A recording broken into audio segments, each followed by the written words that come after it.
Ivo Arzua Pereira nasceu em Palmeira, interior do Paraná, em abril de 1925. Filho de José da Silva Pereira e Maria Emília Arzua Pereira. Engenheiro civil e administrador de empresas, é também professor aposentado da Universidade Federal do Paraná. Foi diretor do DR, superintendente dos portos de Paranaguá e Antonina, superintendente do IP e presidente da Telepar. Prefeito de Curitiba de 1962 a 1967. Ministro de Estado da Agricultura de 1967 a 1969. Presidente do Rotary Club de Curitiba Oeste. Membro de diversas entidades filantrópicas internacionais. Tem 5 livros publicados e é presidente da Academia de Cultura de Curitiba. Ivo Arzua é o convidado de hoje da Sala Exclusiva. Boa noite. Está no ar, Sala Exclusiva. Essa noite, com muita alegria, com muita satisfação, a presença de um homem público que transitou durante tantos anos por um número muito grande de cargos e funções na vida paranaense, curitibana e brasileira. Exerceu vários cargos, foi ministro da Agricultura e ex-prefeito de Curitiba. Boa noite, doutor Ivo Arzua. Boa noite, senador Ernesto Faria. Grande prazer estar aqui com você, com o Silvio Sebastiani. Um programa aí que está sendo campeão da audiência. Parabéns a você pela iniciativa. Na condução desse programa conosco, o analista político Silvio Sebastiani. Boa noite. O doutor Ivo Arzua foi primeiro, que eu me recordo bem, presidente da Comissão Especial de Obras do Quarto Centenário, nomeado pelo governador na época, doutor Bento Munhoz da Rocha Neto. Acho que com essas obras que o doutor Ivo Arzua veio ser mais tarde candidato a prefeito de Curitiba em 62. Nós vamos puxar um pouquinho, vamos falar sobre essas obras do centenário, que uma das obras importantes que eu queria que o doutor Ivo Arzua contasse a vocês. Boa noite, caros telespectadores, meus queridos irmãos curitibanos, porque eu também sou curitibano, sou cidadão honorário de Curitiba, por honra e graça da nossa Câmara de Vereadores, de maneira que sou irmão de todos vocês, com muita honra. Mas eu comecei minha vida pública no Porto de Paranaguá. Eu fui superintendente do Porto de Paranaguá no governo Munhoz da Rocha, um grande governador, um grande exemplo para mim, eu acho que para todas as gerações depois dele, Bento Munhoz da Rocha Neto. E lá concluí o cais de 400 metros, iniciamos um cais de 500 metros, fizemos várias obras, e com isso o governador Munhoz da Rocha sentiu que precisava de mim para concluir as obras do Centenário do Paraná. E me convidou em termos assim meio impositivos, porque me deu 24 horas para assumir o cargo. Estava um pouco desesperado com os problemas que estavam ocorrendo no Centro Cívico do Paraná. Então eu vim às pressas de lá do Porto, preparei um relatório, uma prestação de contas, assim, rapidamente para o Tribunal de Contas e para o próprio governo e vim assumir as obras do Centenário. A situação era realmente um pouco séria, porque as obras estavam com um impasse e eu tive então que concluir, graças a Deus, o Palácio Iguaçu, que aí está, concluir a avenida lá do Centro Cívico, Cândido Abreu, que vai até o Palácio, com aquele concreto que está lá até hoje, que não tem uma rachadura. Fizemos um terreno difícil, era turfa, não é? Ali a passagem do Rio Belém, acumulou muita turfa, tivemos que escavar muito ali e substituir por um material de melhor qualidade para a pavimentação. Então foi uma epopeia. E concluímos o tribunal, só para encerrar, senador. Não é isso mesmo. O tribunal do júri. Relação de obras que foram feitas a título de comemorar o centenário e que até hoje estão aí, são obras importantes. Pois é, isso se deve ao Bento Munhoz da Rocha Neto. Eu vi até, assim, um mural do Juarez, né, o grande nome hoje nas artes plásticas do Paraná e do mundo, Juarez Machado. E lá faltava o centro cívico. Eu acho que o centro cívico não poderia faltar em nenhuma dessas obras pictóricas ou de qualquer natureza que quisesse retratar a evolução arquitetônica e urbanística de Curitiba. O centro cívico é um marco na história de Curitiba e do Paraná. Então lá está o Palácio Iguaçu, está aquela avenida que está até hoje lá, graças a Deus, resistindo ali desde a Inácio Lustosa até as escadarias do Palácio. O Tribunal do Júri foi concluído, a Secretaria da Assembleia e o Tribunal de Justiça. As outras obras, eu fiquei lá até que o Bento havia renunciado para ser ministro da Agricultura. Assumiu o doutor Oliveira Franco, assumiu o governo, o grande Adolfo de Oliveira Franco, um grande governador, continuei com ele, e conseguimos terminar essas obras. Mas isso foi muito importante para mim, mas não só é interessante que a Comissão de Obras do Centenário do Paraná realizava obras não só ali naquela área. O Teatro Guaíra, eu concluí toda a estrutura de concreto armado do Guaíra, até demos uma avant-première com o maestro Eleazar de Carvalho, foi uma grande noite de arte, Orquestra Sinfônica Brasileira com Eleazar de Carvalho, e o pequeno auditório do Teatro Guaíra foi concluído. A Biblioteca Pública foi concluída. Aliás, ali era o Corpo de Bombeiro na Biblioteca Exatamente, Pública. foi concluído, tinha alguns problemas, é projeto do Romeu Paulo da Costa, mas tinha alguns projetos construtivos. Concluímos a Biblioteca Pública, concluímos a Praça 19 de Dezembro e outras obras, se não me engano, do Centro de Letras e outras que o Bento realizou através da Comissão de Obras na cidade de Curitiba. Então tivemos essa felicidade e essa honra de trabalhar sob as ordens do Bento Munhoz da Rocha Neto, que foi um grande exemplo para nós, ainda é hoje um grande exemplo para todos. Na sequência da sua vida pública, veio a Comissão de Obras do Centenário, depois, antes o Porto, a Obras do Centenário e depois? Depois da comissão da CIOC, eu fui para o DR, né? Eu fui ser assistente técnico do senador Afonso Camargo, no Departamento de Águas e Energia Elétrica. Depois fui diretor do DIR, Departamento Estadual de Estradas de Rodagem. O governo de quem? Governo Geronei, quando foi Geronei Braga, também outro grande governador, outro grande do nome do Paraná, a quem eu devo muito em termos de exemplos de conduta, de integridade, de amor pelo nosso Paraná, pelo Brasil, Ney Braga. Ney Braga assumiu o governo em 61, né? Aí veio em 62 e só foi candidato a prefeito em 62. Bem, aí mas surgiu essa candidatura? Veja bem, eu saí da energia elétrica e fui para o DR. Fiquei lá quase um ano e um dia eu estou lá trabalhando e recebo um telefonema do governador Ney Braga que precisava que eu fosse a Palácio.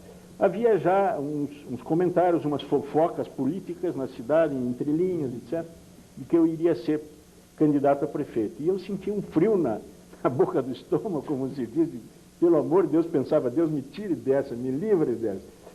Mas aí, um dia, eu estou sentado lá no meu gabinete e vai um outro grande nome do Paraná, o Adeodato Volpi, um grande homem que eu prezo muito, que eu devo muito também pela conduta extraordinária, era um dos grandes colaboradores de Ney Braga. Que foi vereador em Curitiba. De muito boa gente, E o Adeodato Volpi era candidato da UDN, era o mais comentado na época. E o seu partido qual era? Era o PDC, Partido Democrata Cristão. Aí o Adeodato Volpi foi lá dizer que ele abria mão da candidatura dele em meu favor. Aí então eu caí das nuvens, pelo amor de Deus, agora sim, agora estou perdido. E aí, mas não faça isso, doutor Adeodato, você é um grande nome, um grande candidato, nós precisamos do senhor, não houve o que convencesse. Não, eu já acertei com o Ney Braga. Você vai falar com ele, o Ney Braga vai te chamar. Aí o Ney Braga me chamou, fui lá, estava ele e o Afonsinho, e levaram algum tempo para me convencer a ser candidato, porque eu já tinha eleito mais ou menos um objetivo de vida. Eu gostava e gosto de ser professor, era professor, pensei, eu já estou, vou me encaminhar no magistério superior, que era a Universidade Federal do Paraná. Mas o Ney Braga me convenceu. Disse, veja, Ivo, eu, o Afonso, estamos nos sacrificando, não é justo que você, com toda essa juventude, com toda essa energia, com todo esse cabedal que você já acumulou, que você se negue a prestar um serviço a Curitiba. O Ney Braga tem uma grande dialética, então me convenceu e eu agradeço a ele, porque realmente depois eu teria pela frente dois excelentes candidatos, amigos meus, não é? E um do PSD, que era muito forte na época. Abílio Ribeiro. Abílio Ribeiro, não é? Muito forte. E o Carlos Alberto Moura, um grande nome, um homem que eu respeito até hoje, que eu admiro, sou era amigo vereador do Carlos na época. Alberto Moura. Era vereador do PTB. Era o maior orador do Brasil, ele ganhou um campeonato de oratória. Digo, meu engenheiro, eu vou me... Né? Então foi assim que surgiu a candidatura. E graças a Deus fomos felizes e fizemos uma campanha do tipo do voto distrital, de casa em casa, de rua em rua, não tinha mídia, não tinha nada. E tivemos essa felicidade. Quer dizer, colocou muita ação e pouca conversa. E mais ação e menos conversa. Porque os dois eram bons de conversa. Mas o Abílio tinha boas ligações. Curitiba estaria muito bem servida também com o Carlos Alberto Moro ou com o Abílio Ribeiro. Certo. Duas excelentes pessoas. Os três candidatos eram muito bons. Doutor Ivo, eu vou atropelar um pouco, mas ele abriu a oportunidade. Nós convidamos algumas pessoas para dirigirem perguntas, fazerem considerações aos nossos entrevistados. E vamos chamar o primeiro deles, que é exatamente Alberto Moro. Puxa, que surpresa agradável. Curitiba é uma cidade da qual se pode dizer privilegiada. Pela sua situação geográfica, pela capacidade do seu povo, por uma multiplicidade de razões. E dentre dessa multiplicidade de razões que fazem de Curitiba uma cidade privilegiada, certamente se conta a ideia de que Curitiba sempre teve a dirigir os destinos homens da mais alta envergadura e grande capacidade, que fizeram de Curitiba a cidade dos grandes prefeitos.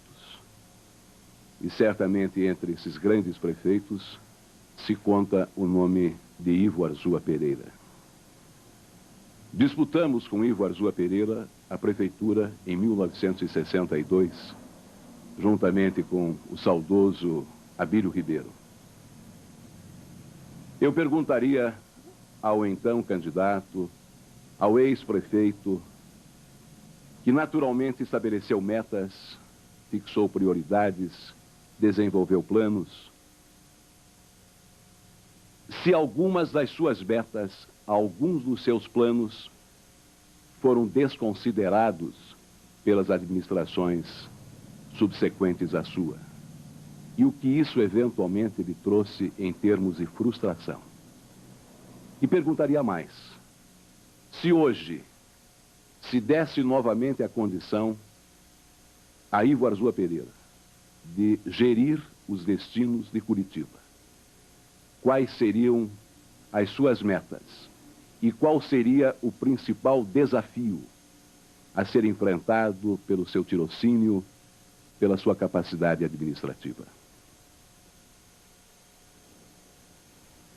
Olha, Carlos Alberto Moro, é uma grande honra para mim estar aqui para responder a sua pergunta. Eu não sabia que ia ser entrevistado por vocês e fiz aquele elogio porque é o que está no meu coração, na minha mente. Você foi um grande candidato. Aliás, a campanha se deu em termos altos graças à personalidade do Carlos Alberto Moro e do Abílio Ribeiro. Às vezes nos cruzávamos em ambientes políticos e um elogiava o outro. Se eu chegava primeiro, chegava o Carlos Alberto Moro, eu anunciava a chegada dele, chamava para o palco, ele fazia o seu pronunciamento ao meu lado, ou vice-versa, o Carlos Alberto Moro estava lá, me chamava, ou o Abílio. Foi uma campanha em termos elevadíssimos, uma campanha realmente democrática. Eu sou rotariano, já foi dito aqui, eu era do Rotary Oeste, eu pedi ao meu clube para levar os dois candidatos, meus opositores, no clube fazer palestra. Então, Abílio Ribeiro esteve no Rotary Club, Curitiba Oeste, fazendo uma exposição do seu plano de governo, e o Carlos Alberto Moro. Então, era realmente uma democracia de pessoas que se respeitam, pessoas que se admiram e que querem o bem da cidade. Então, Carlos Alberto Moro, meus parabéns a você. Já disse aqui que se você tivesse sido eleito, você seria um grande prefeito de Curitiba. Tenho absoluta certeza, como eu teria sido também o Abílio Ribeiro. Mas, Carlos Alberto Moro, eu queria dizer o seguinte: como é que eu, vamos dizer, pensei no planejamento de Curitiba? Como é que eu elaborei, junto com os meus auxiliares, veja bem, ninguém faz nada sozinho, com minha equipe, o planejamento de Curitiba. Nós fizemos aquela caminhada, Carlos Alberto, você e eu e o Abílio, porta em porta, casa em casa, rua em rua. Isso é maravilhoso, por isso que eu defendo o voto distrital. Falamos com o povo falou conosco. Nós absorvemos as angústias do povo e as procuramos transformar num planejamento viável. Você deve ter feito isso, o Abílio deve ter feito isso, e eu fiz isso. E quando uma das grandes aspirações do povo era uma atualização do planejamento urbanístico de Curitiba. Quando eu tomava posse na Prefeitura de Curitiba, no meu discurso, e eu quero repetir aqui, é muito importante, um documento importante, eu dizia, no discurso de posse, como a coisa mais importante do meu planejamento, reexame do plano urbanístico de Curitiba para reajustá-lo nos pontos que o progresso da cidade já recomenda alterações ou novas soluções. E concluindo, dizia, época decisiva. Senhor presidente, era dirigido ao presidente da Câmara, Erondir Silvério, um grande amigo, era da oposição, era do PSD, apoiava o Abílio Ribeiro, mas teve uma conduta elegantíssima comigo. Elegantíssima. Só posso elogiar e agradecer o Erondir Silvério, e eu faço aqui de público, Erondir. Muito obrigado por tudo que fez por Curitiba e pela minha gestão na Prefeitura. Senhor presidente, senhores vereadores, esta é uma época decisiva para a nossa cidade. Dentro de 10 anos teremos aqui 1 milhão de curitibanos e 88 mil veículos se prevalecerem as atuais condições econômicas. Ou a ajudamos agora, ou a perderemos, pelo menos como cidade humana. As grandes obras urbanísticas e de saneamento exigem pelo menos 2 quadriênios. A tarefa do primeiro, que era a minha, deverá ser a de planejar, preparar o caminho e iniciar as obras a serem concluídas no segundo. O primeiro, pois, suportará o ônus de quebrar as resistências, de eliminar a inércia e de pôr em movimento o plano. Poucos dar-lhe-ão o valor devido. Ao segundo quadriênio, ficará reservada a glória de concluí-las e inaugurá-las com pompa e efusão de alegria. Mas de bom grado aceitaremos o ônus deste primeiro quadriênio se essa for a decisão do povo e dos seus nobres representantes nesta casa que era a Câmara de Vereadores. Então veja, Carlos Alberto, o meu grande projeto era o planejamento urbanístico de Curitiba. Graças a Deus levamos a bom termo, está aí o IPUC, que foi inaugurado em 65, em 1º de dezembro. Outro dia, por uma anímia deferência do governador Jaime Lerner, um dos maiores prefeitos de Curitiba, com nome nacional e internacional, e do prefeito Rafael Greca, me convidaram, eu fui ao IPUC, para comemorar os 30 anos do IPUC. E recebi deles uma homenagem e até uma dedicatória muito emocionante do Greca para mim, por ter sido o criador, o inspirador e criador do IPUC. Mas implantado no seu tempo. No meu tempo. E também, eu tenho aqui os nomes todos e a data, e também o planejamento urbanístico de Curitiba. O plano de urbanismo de Curitiba foi aprovado em 31 de julho de 1966, vai fazer 30 anos agora. Então, aprovamos o plano urbanístico que tem vigência até 1999. Mas, como eu disse, isto se fez como? Não foi Ivo Arzua, foi o povo de Curitiba. Foi um planejamento democrático, foi debatido com toda a cidade, com todos os setores sociais, com todos os segmentos sociais. Debatemos nos bairros com sindicatos operários, debatemos com a Associação Comercial, Federação dos Indústrias, do Comércio, Associação de Professores, Universidade, debatemos com o clero, debatemos com os militares, e só depois de eliminados os erros do plano preliminar de urbanismo que havia sido contratado mediante concorrência pública com a Serete, só depois, então, disto, fizemos todas as correções no plano preliminar de urbanismo e os enviamos à Câmara de Vereadores, sob a presidência de Erondir Silvério e de vereadores que depois terem muita honra de ler os nomes aqui. Doutor Está aí, então, o plano da cidade do Ipu. Me permita atalhá-lo de novo. Seria possível, vamos tentar traduzir isso, seria possível traduzir os resultados desse novo plano urbanístico de Curitiba, que ainda está em vigor, não é? Em termos materiais, o que aconteceu? Bom, o que está aí, o que é palpável. Foi uma explosão de desenvolvimento.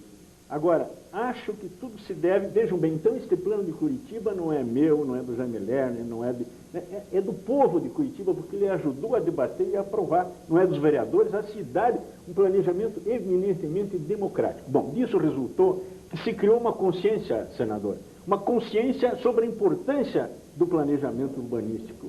Pode ver que o povo de Curitiba aceita com entusiasmo todas as iniciativas urbanísticas, não é? Dos vários prefeitos que passaram, todos eles, dentro das suas características, foram bons prefeitos, né? O Ney Braga foi o primeiro grande prefeito de Curitiba que criou, vamos dizer assim, um novo paradigma de administração pública, porque com integridade, com competência, ele se rodeou de uma equipe muito boa. Então, a partir de Ney Braga, essas coisas começaram a correr assim, quase como em continuação de uma ideia, continuação de um objetivo fundamental para as novas gerações. Começou-se a pensar nas novas gerações e não só nas gerações atuais. Muito bem. Então, vejam, todos bons prefeitos, meus amigos, o Fruit foi prefeito, o Requião foi prefeito, o Mar Sabag, de saudosa memória, um grande prefeito, Iberê de Matos. Iberê de Matos. Então, todos, de um modo ou de outro, foram bons prefeitos para Curitiba, e eu presto minhas homenagens a eles nesse instante. E o Rafael Greca também está sendo. Mas o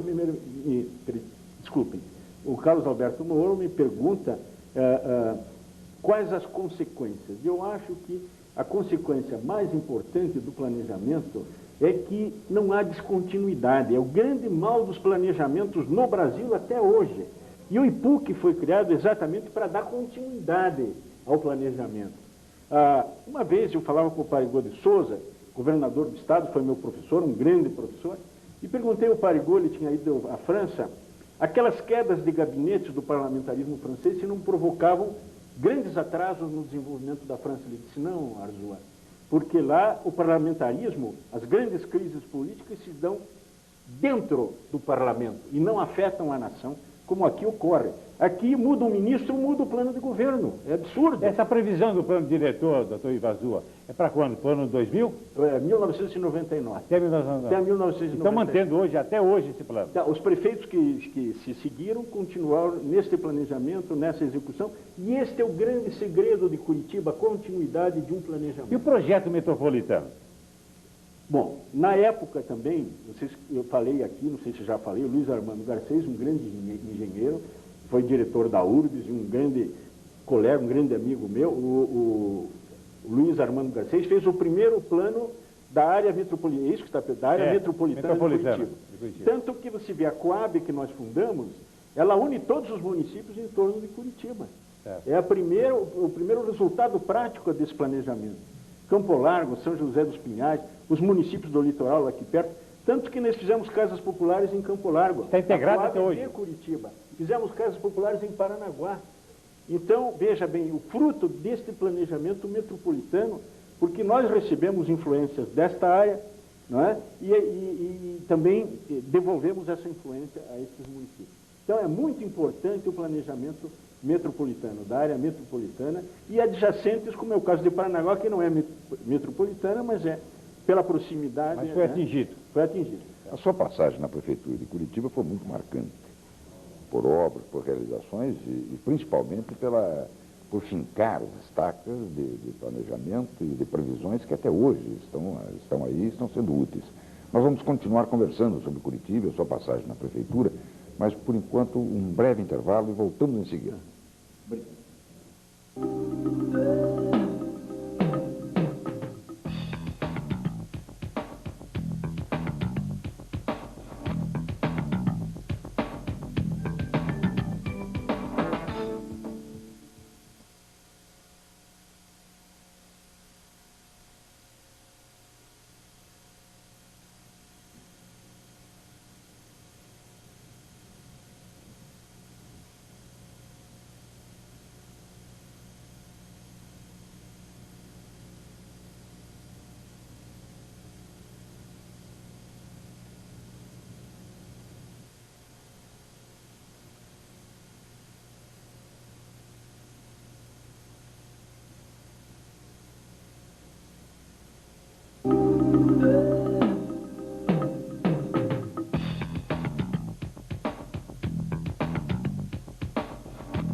Sala exclusiva e a presença hoje do ex-prefeito de Curitiba, Ivo Arzua. Doutor Ivo Arzua, falamos aí ao final do bloco anterior sobre planejamento, regras, diretrizes que foram fixadas para o planejamento de Curitiba. Alguns dos ex-prefeitos, ou todos ex-prefeitos que vieram ao programa, não deixaram de anotar e afirmar que hoje nós temos duas Curitibas. Até um deles fez uma definição, a Curitiba que vai até a BR e a Curitiba que nasce da BR para lá, mostrando o choque que existe entre uma Curitiba de melhor qualidade de vida e uma Curitiba mais periférica, mais relegada. Isso, evidentemente, não estava planejado. Não, o nosso slogan, todos lembram, era a nossa cidade mais humana, mais bela e mais sorridente. Então, uma cidade mais humana tem que garantir aos seus habitantes condições melhores de vida, evidentemente salubres, não é? Dotadas de toda a infraestrutura urbana, como educação, saúde, recreação. Então, esse é o grande objetivo de um planejamento urbanístico. Evidentemente, se há uma grande ocorrência de novos habitantes para Curitiba, um fluxo muito grande, é difícil adaptar imediatamente, em curto prazo, esta grande afluência de pessoas para Curitiba. Eu tenho a impressão que isso é o que está ocorrendo em Curitiba. Curitiba aumentou a população muito rapidamente e a prefeitura não tem condições de responder imediatamente ou com rapidez a esses novos reclamos dos novos habitantes de Curitiba. Talvez seja esse o grande problema. Doutor Ivan, e a área verde, que se propala tanto, que é muito grande aqui em Curitiba, ela existe de fato? Ela existe. Eu acho que, nesse ponto, o plano urbanístico de Curitiba foi sendo executado por todos os prefeitos, com mais insistência pelo governador Jaime Lerner, pelo Greca, mas todos continuaram essa obra de grandes parques, de grandes áreas verdes, porque é realmente uma das condições de uma sociedade mais humana. E no sentido da preservação ecológica, da preservação ambiental. Então, criar um habitat realmente ideal para Curitiba. Estava no plano diretor. Ponto, eu acho que Curitiba está bem, está com... Doutor Ivan, estava no plano diretor também, isso? Está no plano diretor. Me diga uma coisa, é a SIC, a URBS, que foram criadas no seu período, estava também no plano diretor? A URBS, sim, a SIC... eu vou lhe dizer assim, em resumo, as grandes metas do plano urbanístico. Primeiro, crescimento linear de um centro servido por vias tangenciais de circulação rápida. Hierarquia de vias. Desenvolvimento preferencial da cidade no eixo nordeste-sudoeste, conforme as tendências históricas espontâneas. Policentrismo, que é de ter em cada bairro, assim, condições de autonomia, vida própria nos bairros, o policentrismo. Adensamento, para evitar as grandes áreas vazias que encarecem a extensão da água, esgoto, da energia elétrica, dos telefones, porque aí sai muito caro quando não existem os habitantes que possam corresponder com impostos e Essas coisas todas foram previstas, foram previstas entre 62 e 67. Exato. Extensão e adequação das áreas verdes, caracterização de áreas de domínios de pedestre e criação de uma paisagem urbana própria. Esta última aqui que talvez tenha algum reparo ainda. Mas nas outras houve sequência, houve continuidade e Curitiba está caminhando. O plano foi cumprido fielmente. Foi. Está sendo cumprido. Esta última é que teve algum problema, né? Mas talvez devido vamos dizer assim, as pressões imobiliárias, dos setores imobiliários. Deixa eu falar um pouquinho, doutor Ivo, sobre a cidade industrial. Rapidamente assim, dessa assim... Nós fizemos aqui o primeiro seminário de desenvolvimento industrial de Curitiba, veio o Roberto Campos, que era ministro do Planejamento, veio, elogiou esse seminário e participaram dele arquitetos e engenheiros de todo o Brasil, então economistas, e dali saíram ideias fundamentais para a criação desse distrito. Então o primeiro seminário de desenvolvimento industrial de Curitiba foi que deu assim esta largada, essas ideias. E o local básicas. É aquele mesmo onde está hoje instalada a cidade? Era o único local mesmo no seu governo. Doutor Ivo, falando em pressão imobiliária, em razão do que algumas coisas não puderam ser feitas ou foram distorcidas. A cidade é comandada e dirigida pelo seu povo, pela sua população, e democraticamente através do seu prefeito e dos seus vereadores, ou através da pressão imobiliária, doutor Ivo. Bom, essa pressão imobiliária, ela atua na Câmara de Vereadores, atua nos órgãos governamentais. É o chamado lobby. O chamado lobby. Então, vejam, o plano de urbanismo, a única coisa que não foi executada de acordo com o plano urbanístico, e que eu acho que era fundamental, é que ao longo das estruturais, vocês lembram bem, o plano de Curitiba é fácil, é um centro de baixa velocidade, um centro urbano de baixa velocidade, onde o pedestre teria total preferência, e as tangenciais de alta velocidade, que iriam, por exemplo, para o Bacaxiri, para as Mercês, na parte norte, e para lá o Portão, Novo Mundo, na face sul, e aqui ali da área do ferroviário, agora está me faltando o nome, do bairro ali, né? Então, essas seriam as tangenciais. Capanema, exatamente. Obrigado. Capanema, né, iria para o Capanema e no sul iria lá para o Novo Mundo, Portão e tal. Então, essas as tangenciais de alta velocidade e aqui no norte, então, Bacaxiri e Mercedes. Muito bem. Ao longo dessas chamadas estruturais, os prédios, só seriam permitidos prédios chamados torres. O que é uma torre? Uma torre é uma coisa assim como isso aqui. Quer dizer, é isolado e em volta. Então, é cercado de um paisagismo e de um ajardinamento que desse, então, essa condição mais humana de vida. Que as crianças pudessem, então, conviver com a natureza em torno do prédio e não ficarem encaixotadas em concreto como hoje acontece. E o que ocorreu foi que Quer dizer que isso não foi cumprido, então? Isso não foi cumprido. Aí entraram as pressões. Hoje, se você vem do aeroporto, você vê Curitiba um paredão de concreto armado e um prédio junto do outro, né? O que desumaniza, para mim, o habitat. Porque, veja, por exemplo, eu moro num prédio que o meu apartamento está voltado para o norte, então eu recebo sol no inverno. Agora, os que estão para o lado sul, encostados, não recebem sol em todo o inverno.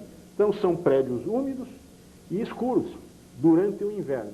Então, se houvesse assim, então, este cuidado que foi previsto, isto é que daria a Curitiba uma paisagem urbanística própria.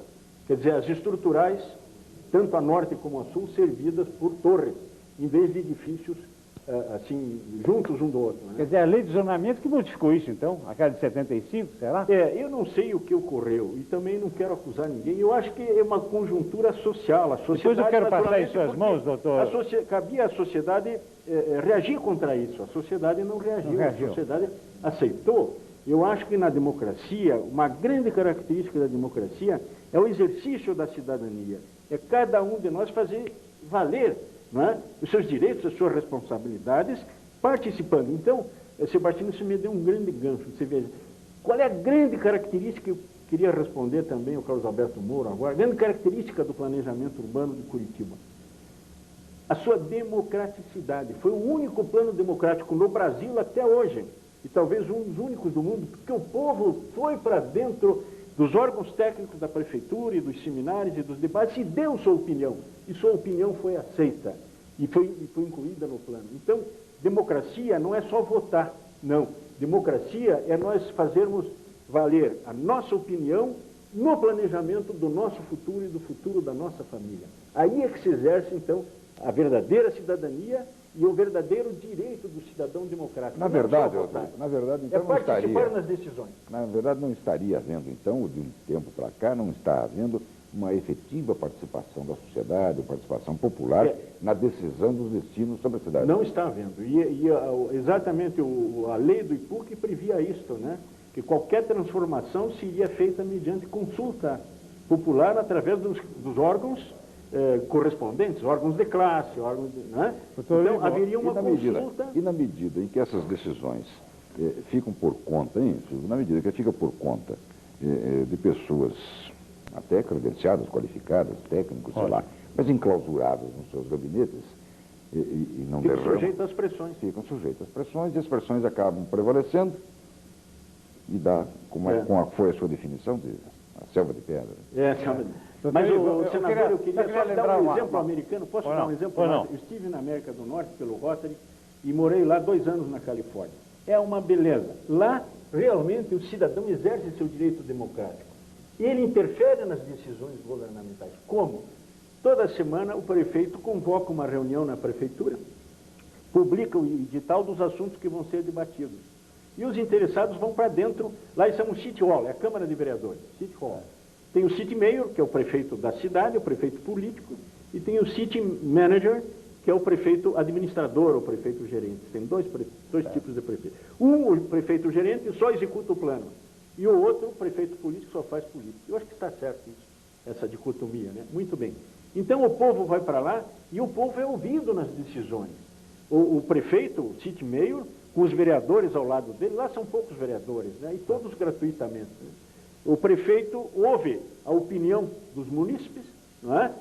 Põe em votação, os vereadores votam na presença do povo. Aparece num painel eletrônico lá a votação. Como votou cada vereador. Então, toda decisão primeiro, antes de qualquer decisão assim importante, o povo é arguido, o povo participa nas decisões e os vereadores e o governo dão uma resposta transparente, aberta, quer dizer, o povo todo está sabendo o que aconteceu para ser tomada aquela decisão. Doutor Ivo, isso é democracia. O senhor falou em zonamento e falou em vereador. Eu tenho aqui, quero passar as suas mãos depois, é um projeto do vereador, do PT, o Jorge Tamec, sobre a modificação no zoneamento. É de 14 de 8 de 95. Depois eu quero lhe passar esse projeto, para o senhor dar uma lida. O ex-deputado, ex-vereador de Curitiba, ex-presidente da Câmara, Euridice Silvério, já tomou conhecimento e achou excelente. Eu quero que depois uma sugestão sua para com Curitiba. muita satisfação. Obrigado. Doutor Ivo foi criador do IPUC, da URBS, etc., e da Coab. Do Coab. E com a Coab construiu o maior núcleo habitacional do país, não sei se ainda hoje, mas à época era, que foi a Vila Nossa Senhora da Luz dos Pinhais. Doutor Ivo, esta é uma boa filosofia dessa concentração?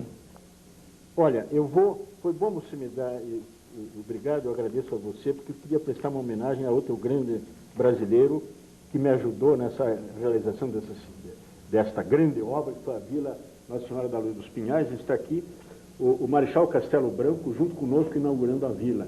Porque eu tive apoio do Banco de Habitação, eu tive apoio do Banco de Habitação do Brasil, a Sandra Cavalcante, eles vieram inaugurar, porque foi a primeira grande obra de habitação popular no país, foi esta de Curitiba, a Vila Nossa Senhora da Luz dos Pinhais.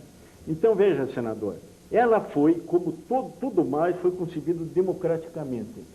Quer dizer, ela seria autogovernada. Tinha 2.500 casas, quer dizer, média 4 pessoas por casa, daria 10 mil pessoas. Acho que até hoje ainda continua sendo a maior concentração habitacional de promoção do sistema financeiro da habitação. Então nós criamos lá uma superintendência da Suriluz, que era um autogoverno, era uma espécie de subprefeitura, para os cidadãos irem para dentro lá da subprefeitura e adquirirem a consciência da sua responsabilidade com o progresso e o desenvolvimento e aperfeiçoamento da vida. Foi um projeto essencialmente democrático. Acontece que com o correr do tempo foi deturpado isso. Acabaram com a Suriluz, quer dizer, os cidadãos não tiveram mais esse ensejo de participar nas decisões, que este é o maior, vamos dizer, fator de democracia. É eu, como cidadão, poder participar nas decisões do governo que afetam a minha vida e a da minha família. Não é só votar, é participar nas decisões. Lá na vila nós previmos isso. Muito bem, o que aconteceu? Com o correr do tempo, extinguiram essa Suriluz. Logo em seguida, o governo teve que montar lá uma delegacia de polícia, porque os crimes e as coisas começaram a se desenvolver com uma rapidez tremenda. Tem muita coisa para conversar sobre Curitiba, sobre a prefeitura de Curitiba. E nós vamos até o final do programa para lá e volta e vem. Mas terminando a sua administração, seu mandato em 67, foi convocado, foi chamado para ser ministro da Agricultura. Quem era o presidente? Bom, antes, permita, senador Inés, falar mais duas coisas que eu acho importantíssimas. Vamos voltar a Curitiba, não tem problema. Uma é o problema dos telefones de Curitiba. Nós ganhamos, eu tenho aqui, eu quero ver se está fácil para mostrar para vocês, nós ganhamos da famosa ITT, não é? A ITT, muito bem. É uma das grandes multinacionais, das mais poderosas do mundo, a segunda em poder no mundo, muito bem. Entramos na justiça, ganhamos, eles entraram com uma da segurança, eu anulei a cláusula de exclusividade do contrato da ITT, que antes era a CTN subsidiária da ITT, e anulei, eles entraram com mandato de segurança e nós ganhamos, por unanimidade no Tribunal de Justiça, o nosso advogado era o José Vieira Neto, um grande advogado que ganhou a causa. Com isso nós abrimos as portas para a telefonia, criamos o Fundo Municipal de Telefones de Curitiba e que permitiu esse grande avanço em telecomunicações no Paraná. Com esta ação no tribunal que nós ganhamos, não é? E a criação do Fundo Municipal de Telefones, que eu acho que foi uma grande conquista nossa. A outra grande conquista, senador, foi o seguinte: Curitiba não tinha uma rede de escolas primárias própria. ela construía escolas e entregava ao governo. Nós criamos, então, o magistério municipal, criamos as primeiras escolas municipais e hoje o município tem uma grande rede de escolas municipais. Começamos com o João 23, a Isolda Schmidt, esses dois pontos importantes.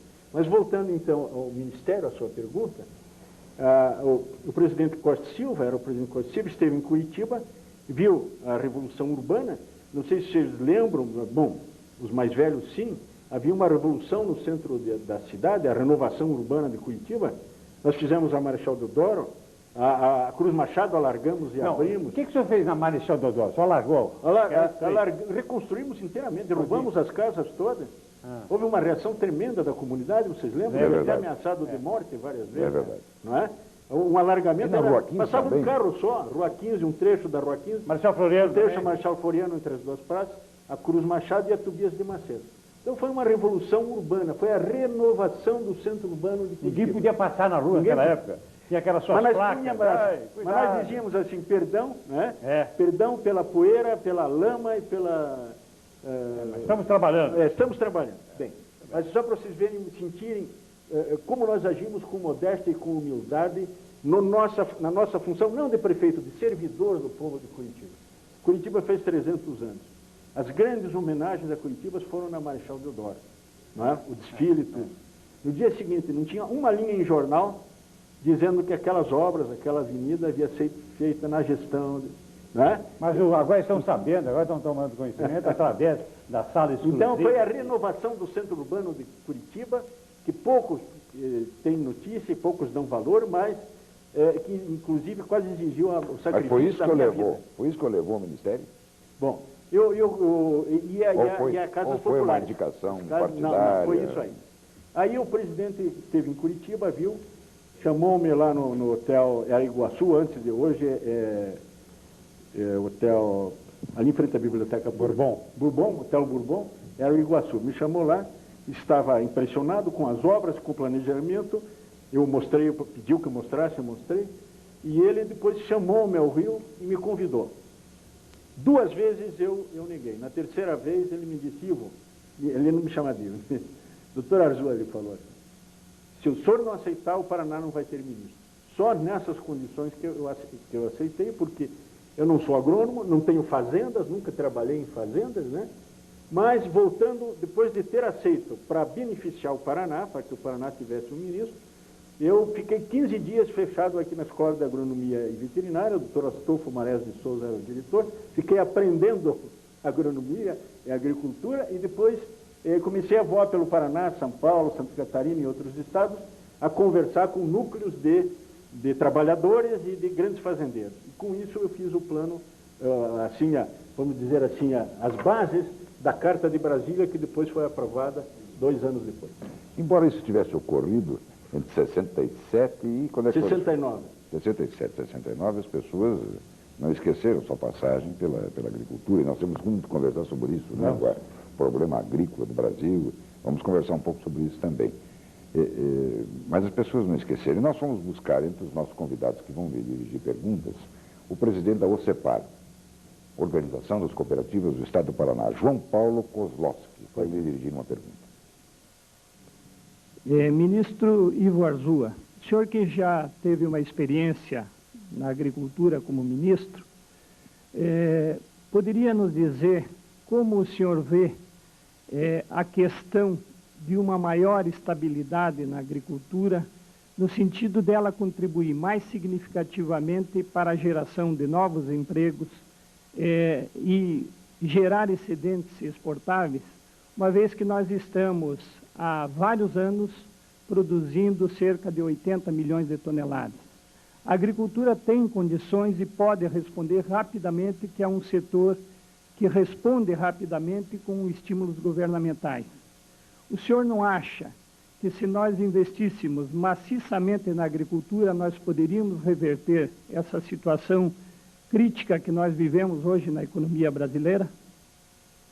João Paulo, eu agradeço a você a honra dessa pergunta, esse privilégio dessa pergunta. Quero dizer que depois eu vou entrar em detalhes, eu acho que a agricultura pode dar resposta as maiores necessidades da população brasileira e a economia brasileira, porque o investimento em agricultura responde com muito maior rapidez, dá resultados muito mais rápidos do que a indústria. A indústria, a maturação de investimento na indústria leva 7, 8 ou 10 anos. Na agricultura é anual, você pode ter 2, 3 safras por ano no Brasil. Então a agricultura dá resposta imediata. Pode consolidar a economia brasileira, pode dar alimento ao povo. E eu tenho falado com muitas pessoas do nosso nível e pessoas pobres do Brasil e pergunto a eles, conscientemente brasileiros, é possível nós aceitarmos miséria e fome nesse país? É possível o Brasil com 2/3 de vazio demográfico, nós podemos colonizar isso, nós podemos dar terra, nós podemos fazer frutificar isso. Então, João Paulo, os remédios que eu vejo seriam, primeiro, uma colonização em grande escala, principalmente criando polos na Amazônia, para primeiro ocupar a Amazônia, que nós não ocupamos. Qualquer dia podem nos tomar a Amazônia. Então, 4 ou 5 polos, levamos os sem terras, mas vejam bem, com infraestrutura, com educação, com saúde, com estrada e com ensino agrícola, porque eles não sabem plantar. Eles querem terras, mas eles precisam saber plantar e o que plantar. Então, isso é muito importante, a capacitação agrícola daquele que vai ganhar a terra. Ele não tem que requerer, não, ele é dono disso. Nós somos donos do Brasil, meu Deus do céu. Então, vamos dar terras a eles para que eles cultivem e nessas condições. Então, doutor Ivo, me permita de novo. Eu começo a ouvir essas coisas e fico... me remonho em algumas coisas. A solução é essa, né? Estamos aí produzindo não sei quantas milhões de toneladas todos os anos empacado nisso aí. Permite uma parte... Por que quem é que está travando isso aí. O Brasil? Mas viu, por que nós não podemos dobrar, triplicar, quadruplicar, multiplicar por N vezes a nossa produção? Quem segura isso? Veja, senador, eu fui incumbido pela Fundação Rotária, que aplica dinheiro em todo mundo no país pobre, nos países pobres, terceiro mundo, para dar impulso ao desenvolvimento. Eu fui convocado como consultor da Fundação Rotária para ir a Bilaspur, na Índia, lá no coração da Índia, para fazer um estudo de um projeto que o Rotary pretendia fazer funcionar lá, né? Criar lá. Muito bem. Fiquei espantado. Nós brasileiros menosprezamos a Índia, mas injustamente. Sabem que a Índia é o segundo país produtor de software no mundo? Sabem que a Índia produziu, ano passado, 200 milhões de toneladas de grãos e nós produzimos 80? A Índia tem 3 vezes menos território do que nós. Então, vejam, 200 milhões de toneladas contra 80 do Brasil. Eles têm lá 50 milhões de hectares de terras irrigadas, nós temos 1. Então, o que eu disse, num artigo que eu fiz sobre a Índia, que a Gazeta publicou, é que se a Carta de Brasília tivesse sido executada, nós seríamos não só...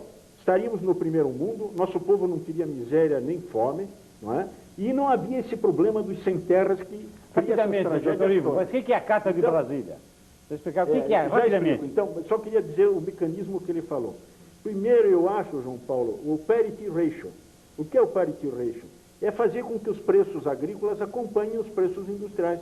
Porque a agricultura, hoje, a agricultura é empresarial, não tem mais agricultura de subsistência. Então, ela precisa comprar insumos. E o insumo sobe. Então, os preços agrícolas têm que acompanhar o preço dos insumos. É o tal do parity ratio. Se não houver isso, é difícil que você consiga que a agricultura nacional se equipare à agricultura estrangeira. Segundo, tem que haver continuidade em uma política agrícola que não seja do ministro nem do presidente da República, mas do povo brasileiro, como era a Carta de Brasília, que eu vou explicar agora por solicitação do Silvio Sebastiani. A Carta de Brasília foi uma concepção democrática. Com a experiência de Curitiba, do planejamento urbano democrático, nós fomos para Brasília. Muito bem. E eu, com aquela humildade, maior ainda, porque eu não entendia nada da agricultura, né? Eu comecei a ouvir a agricultura brasileira. Fui às bases. Então, nós fazíamos reuniões nos municípios, depois fazíamos reuniões mais genéricas nos estados, e depois culminávamos com os congressos nacionais da agropecuária. O primeiro Congresso Nacional da Agropecuária aprovou isto aqui, que foi decisão dos produtores, dos trabalhadores rurais, dos fazendeiros, de todo o pessoal envolvido com a área agrícola. Muito bem, esta Carta de Brasília, foi de 67, foi assinada, pasmem os senhores, por todos os governadores, por todos os secretários da Agricultura, por todos os ministros de Estado, pelo presidente, e não era lei, e se efetivou. todo ano nós nos reuníamos criticando os erros do ano anterior, criticando os erros, melhorando e jogando para frente, quer dizer, o processo feedback. Bom, encurtando a história, 2 anos depois que eu deixei o Ministério da Agricultura, não é, já não havia mais maneira de eu influenciar os órgãos de divulgação. 2 anos depois que eu deixei, saiu em todos os grandes jornais brasileiros um relatório da FAO, a Food and Agriculture Organization, Organization, do CIAP, Comissão Interamericana da Aliança para o Progresso, e do Departamento da Agricultura americano, que lá corresponde ao Ministério, elogiando a Carta de Brasília e dizendo que ela havia sido responsável pelo grande salto brasileiro, que tinha se tornado um dos maiores produtores em trigo, milho, feijão, soja, algodão e carne. Vejam bem, em curto espaço de tempo, por quê? Porque nós levamos o direito de decisão aos produtores, aqueles que trabalham no campo. Eles davam as decisões e nós cumpríamos as decisões da agricultura nacional. Então, João Paulo, esse é uma outra condição sine qua non. Tem que haver um plano que seja da nação brasileira, e não do presidente e nem do ministro, da nação brasileira. Ministro, prefeito Ivo Arzua Pereira. Um breve intervalo e voltamos já com sala exclusiva.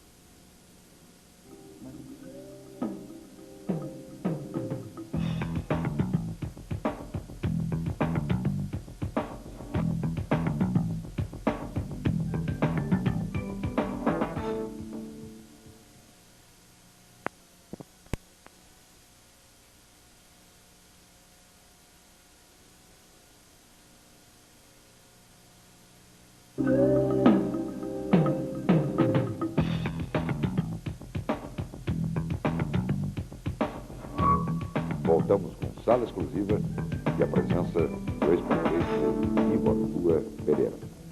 Nós conversávamos no final do bloco anterior sobre a passagem de Ivo Arzua no Ministério da Agricultura. E ficou um rabicho de pergunta não explicitada. E o autorizo quer falar sobre ela.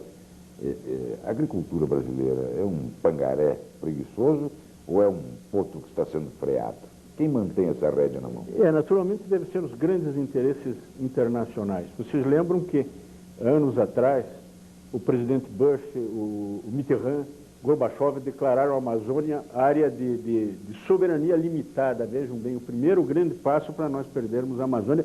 Estou preocupado até hoje com isso. Nós temos que ocupar a Amazônia ou vão nos declarar incompetentes para administrar a Amazônia.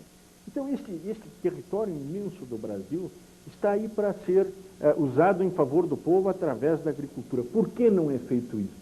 Eu acho, senador, que em parte os grandes interesses internacionais atuam nesse sentido e, de outra parte, a descontinuidade nos nossos planos de governo. Que o plano não deve ser do governo, como diz, deve ser da nação. A nação brasileira é que tem que escolher o seu futuro, o seu destino. Na América do Norte, cada geração escolhe o seu futuro. Aqui nós nunca tivemos esse privilégio de decidirmos sobre o nosso futuro. Eu acho que está na hora do governo criar mecanismos através dos quais o povo possa participar nas decisões do governo. Não basta votar, precisa atuar nas decisões do governo. Doutor Ivo Arzua, o senhor no Ministério da Agricultura teve uma participação política também. O senhor, por diversas vezes, assinou atos institucionais, inclusive o AI-5. O senhor assinou o AI-5 no dia 13 de dezembro de 68. Como é que foi a sua participação no AI-5? Por favor, está aqui o livro que eu publiquei, com licença, senhor candidato. Com licença, senhor candidato. É o título. O título do livro. E aqui dentro, no final, está a história do AI-5 e como eu atuei. Uma questão de consciência. O voto sobre o AI-5. Em que data foi isso? Vejam bem, se fosse agora, diz, não, ele viu as conveniências, agora estamos na democracia, então ele quis bancar o bonzinho, né? Mas está aqui, 13 de 10 de 78. Era presidente da República Ernesto Geisel durante a Revolução. Foi um dos governos mais enérgicos que nós tivemos, Ernesto Geisel. Foi publicado no jornal Correio de Notícias. Era o Correio de Notícias. Então, deu a notícia de como eu atuei no AI-5. Era o seguinte, então vocês lembram, havia assim uma espécie de guerrilha urbana, havia incêndios em propriedades, em automóveis, houve ferimentos, invasões de bancos e tal, e as informações dos órgãos de segurança nossos, do Brasil, o que nós recebíamos, era um ministro civil, não era um ministro militar, né? E do exterior é de que estava, então, se preparando esta guerrilha urbana para que a esquerda, a extrema esquerda, tomasse conta do Brasil. Então, isto foi, então, deu em resultado o AI-5. Mas no dia da votação do AI-5, o presidente, sentado à cabeceira da mesa, ele deu a voz a cada um dos ministros, a começar pelos da direita. Isso foi gravado, isso deve estar lá, eles devem liberar a qualquer momento isto que está escrito aqui. Não. Está escrito aqui. E o presidente deu a voz a cada um dos ministros para dizer sua opinião, cada um foi se pronunciando e eu escrevendo o meu voto foi por escrito. Eu estava sentindo o peso, a responsabilidade, né? Dessa responsabilidade. Então, meu voto foi no seguinte sentido, de que a minha opinião é de que, se o AI-5 fosse aprovado, devia ser por curto prazo, para preparar, então, uma redemocratização do Brasil, em que termos uma nova Constituição através de uma Constituinte. Pela primeira vez se falou em Constituinte no Brasil, está aqui, até depois um repórter uma vez me deu uma gozada, mas está aqui, está gravado, está lá no Conselho de Segurança, um dia vão liberar isso aqui. Não é? Uma nova Constituinte criando uma nova República. E dizendo como essa nova República devia ser essa Constituinte. Era meu voto. Se fosse aprovado o AI-5, 6 meses de curto prazo de tempo para conjurar essa guerrilha urbana e depois reabrir a democracia com uma Constituinte.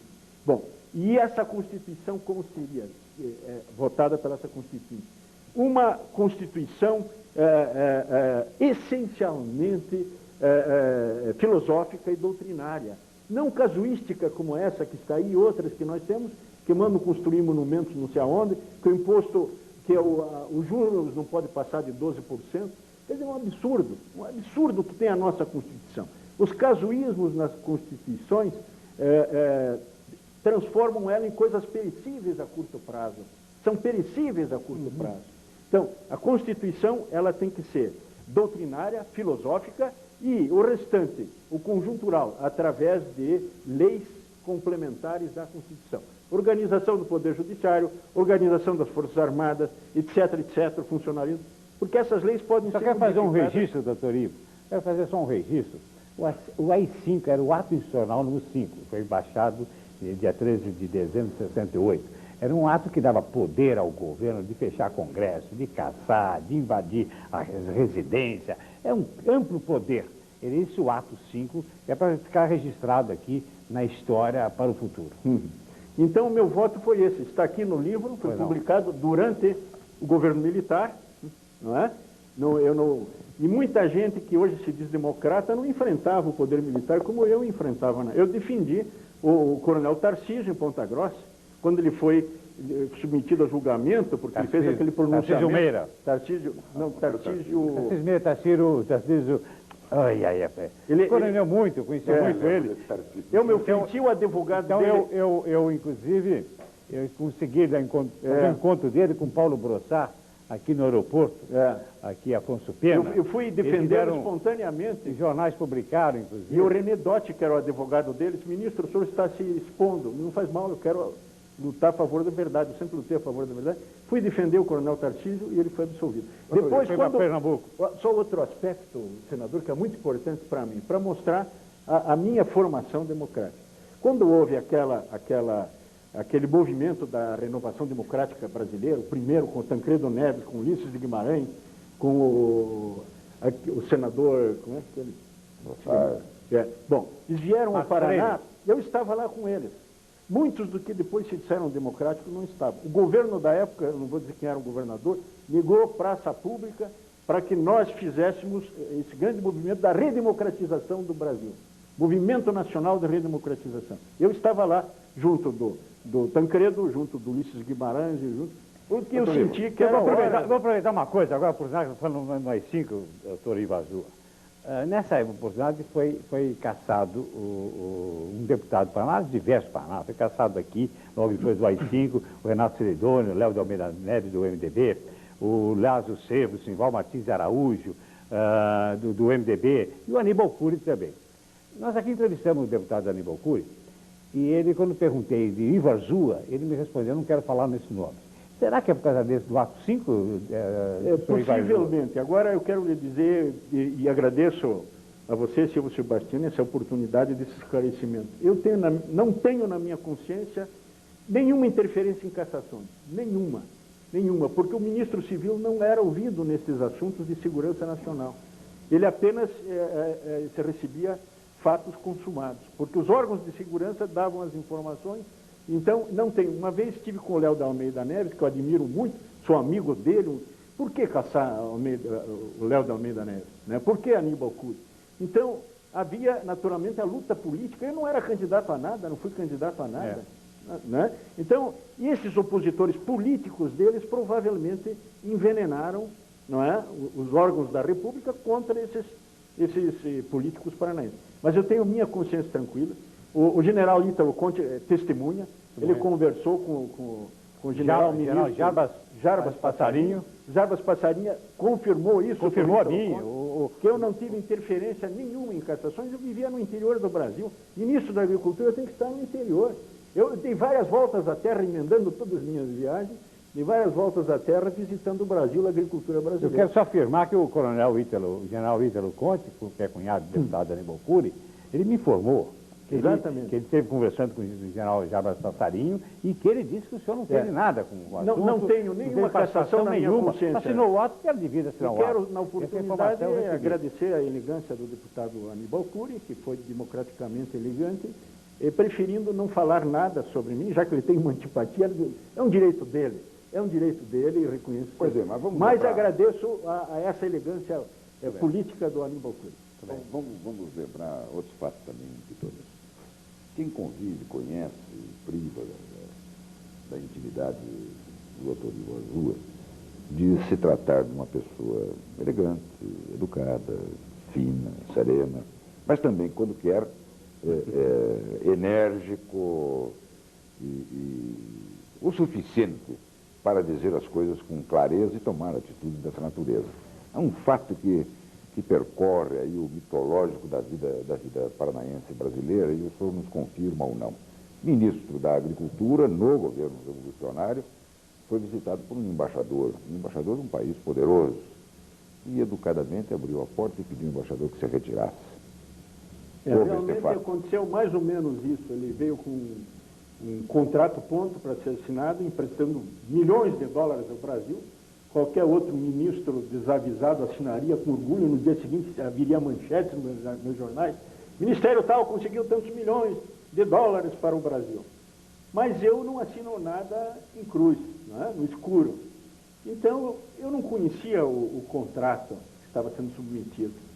E eu pedi delicadamente a ele que me desse tempo de estudar e que no futuro, se fosse vantajoso ao Brasil, eu iria à embaixada assinar na embaixada.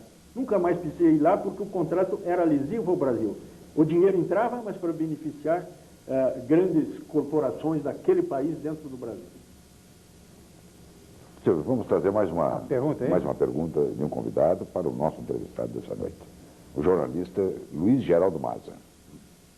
Eu gostaria de fazer duas perguntas ao Ivo Arzua. Uma de caráter político, outra de caráter técnico.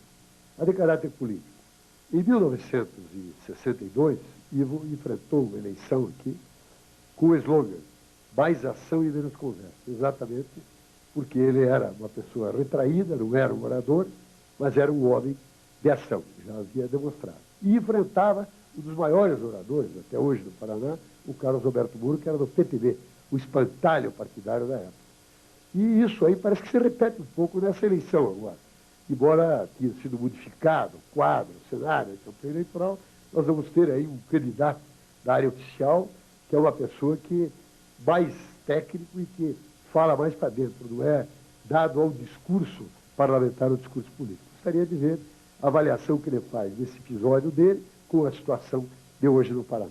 A questão técnica é a seguinte: o Ivo foi o condutor do plano diretor. Nós tivemos o plano Agache, depois tivemos uma reavaliação com o Ney Braga, no chamado, desse mesmo plano com o Prestes Maia, trouxe o urbanismo para cá, e na sequência tivemos o grande efeito do governo do Ivo Arzua, do governo Ney Braga, do tempo da Codepar, que precedeu o BADEP, nós tivemos então um plano diretor que estava revisando, atualizando, fazendo a reengenharia de processos em Curitiba.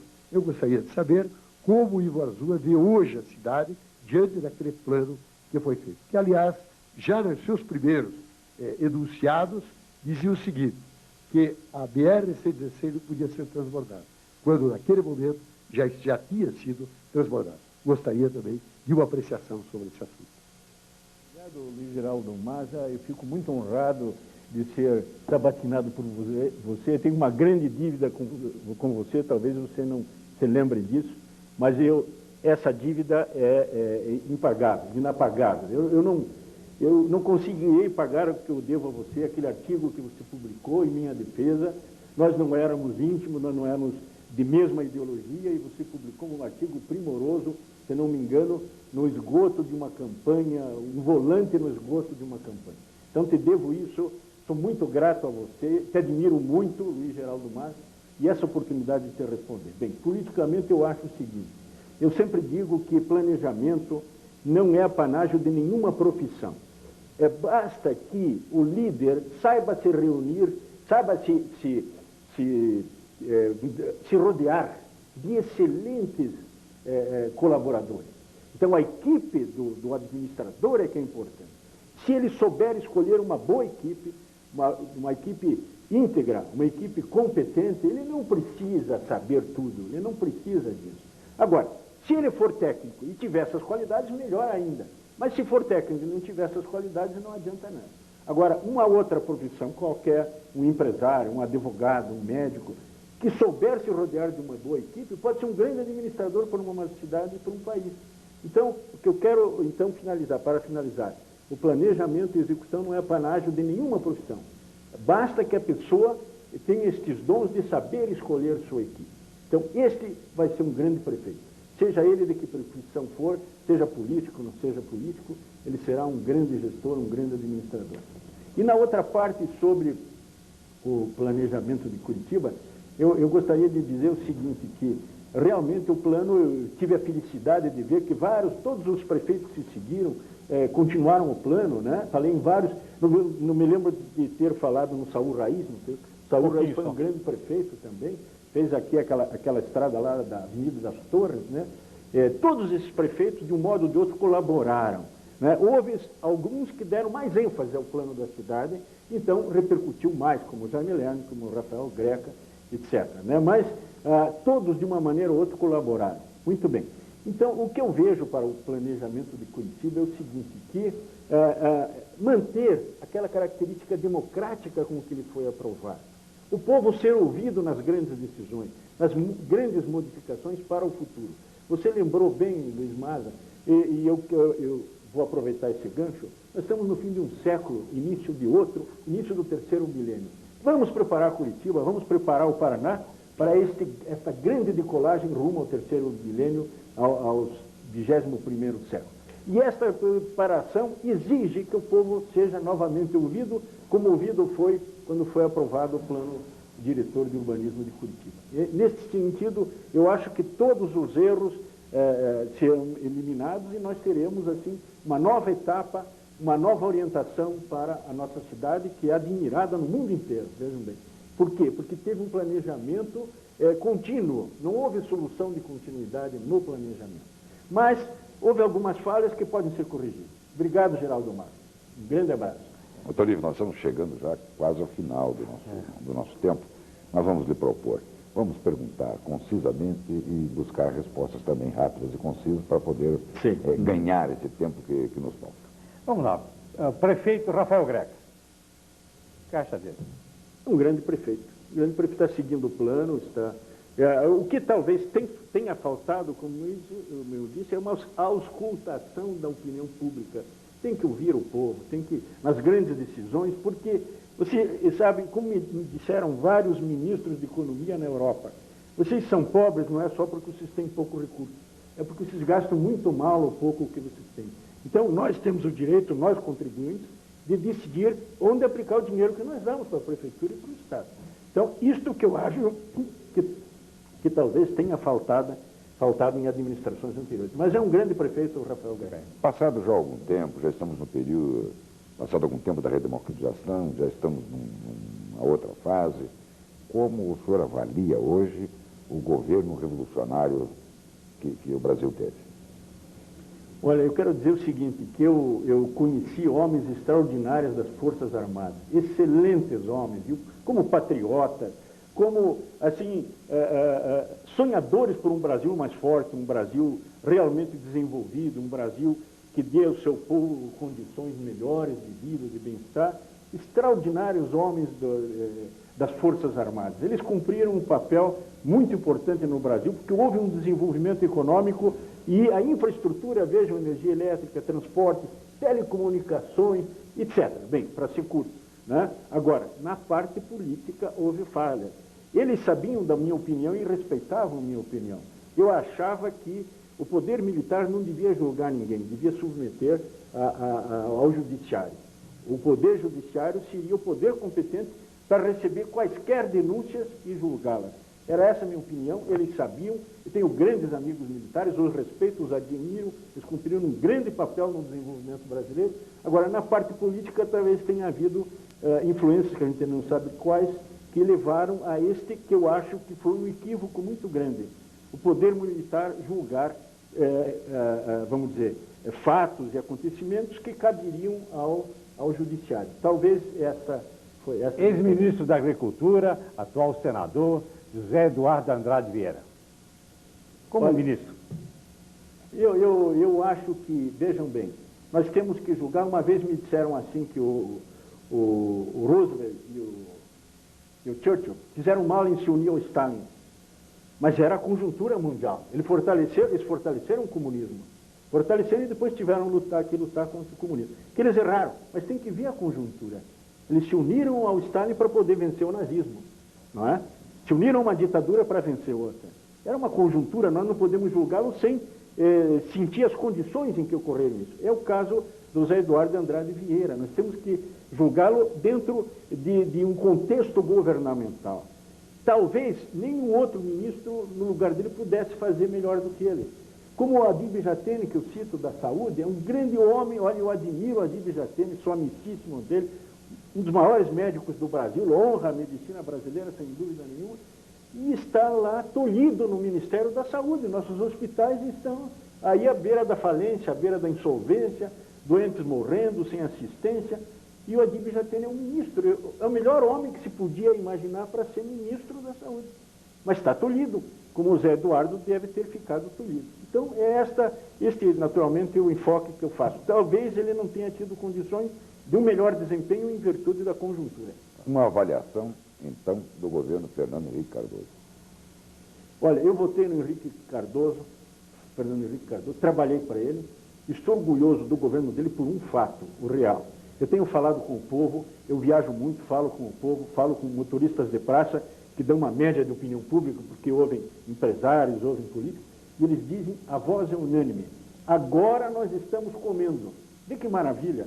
O povo está comendo agora, só isto já bastava para definir o governo do Fernando Henrique. Mas nos outros setores está falhando. Eu acho que agora, aproveitando a solidez do real, a solidez da moeda, que hoje é um sinal de soberania, como diz Joelmir Betting, não existe nação soberana se não tiver moeda forte. O Brasil hoje é soberano, porque tem moeda forte, mas o Fernando Henrique tem que partir deste patamar da economia forte para atender a saúde, que não existe, a educação, que não existe. Agora criaram o Ministério da Reforma Agrária e eu disse, mas se criar ministério fosse solução, nós teríamos a melhor saúde do mundo no Brasil, teríamos a melhor, porque nós já temos ministros de educação e de saúde. Então, o importante é ele fazer uma reavaliação, aproveitar a solidez do real e partir para saúde, educação, habitação e alimentação. É o que o povo quer. Com isso, nós estamos satisfeitos. Governo Jaime Lerner. É um grande governo, ele é um líder nacional e internacional, tem renome internacional, de maneira que isso também dá uma certa confiança a gente. Eu só acho que o governo do Jaime Lerner podia se firmar no Brasil e no mundo por uma iniciativa muito grande, que eu já propus a ele, e outros estados vão sair na nossa frente. Eu não gostaria disso. Curitiba saiu na frente com o IPUC, saiu na frente com a Telepar, não é? Eu não gostaria que outro estado saísse na frente com essa ideia. A criação de um polo científico e tecnológico do Brasil aqui no Paraná, que tem todas as condições. O que é isso? É um centro de computação de alta performance, quer dizer, um supercomputador, servindo em associação às universidades, os institutos de pesquisa, os órgãos de governo e os empresários. Então, o Brasil, com isso, estaria em condições de competir favoravelmente com as grandes nações do primeiro mundo. Então, está faltando isso ao Paraná e talvez perca o pioneirismo se não andar logo. Criação de um centro tecnológico e científico servido por um supercomputador. Não sei se vocês sabem, vou dar uma ideia. Um supercomputador pode chegar a 1 trilhão de cálculos aritméticos por segundo. 1 trilhão. É coisa. Então, serve para todas as áreas, meteorologia, de indústria automobilística, espacial, biologia, tudo. Então, com isso, o Paraná se firmava como um grande líder nacional e talvez o nosso governador chegasse a presidente da República. Olha, chegamos ao final do nosso tempo. Silvio, mais alguma coisa? Não, acho algum que assunto? está tudo certo. Doutor Ivo Arzua, as suas considerações finais. Olha, eu fiquei muito honrado, muito feliz com esse convite. Eu já tinha dito ao Silvio Sebastiani, digo agora ao Enéas Faria e aos diretores da rádio e TV exclusiva, que foi uma grande iniciativa, está tendo grande repercussão na cidade. São subsídios históricos valiosíssimos porque contam histórias que a história não conta. Esses episódios a história não conta e o povo precisa saber. Então, vocês estão de parabéns, viu? Foi uma grande iniciativa. Que Deus nos ajude a continuarem assim, a serviço do nosso povo, que merece tudo de nós todos. Doutor Ivo Arzua Pereira, ex-prefeito de Curitiba, ex-ministro da Agricultura, homem público com vasta atividade na vida paranaense e brasileira. Muito obrigado pela sua presença essa noite aqui em Sala Exclusiva. A você, telespectador, muito obrigado pela sua atenção, pela sua permanência conosco. E vamos estar juntos no próximo domingo com mais um Sala Exclusiva.